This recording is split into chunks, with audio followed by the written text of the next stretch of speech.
தாங்காத பாரம் நான் தாங்கும் போதும் என தாங்கும் தூணாக நீதானடி. யார் வந்த போதும் யார் போன போதும் நீ மட்டும் என விட்டு நீங்க.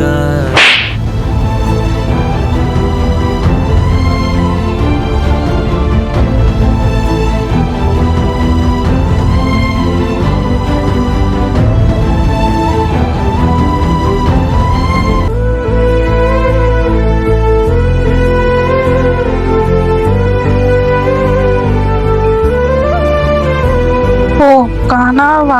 இனிமே நமக்கு இந்த கேம் வேண்டாம். உடனே கேமை அன்இன்ஸ்டால் பண்ணிடலாம். இனிமே நமக்கு படிப்பு தான் முக்கியம்.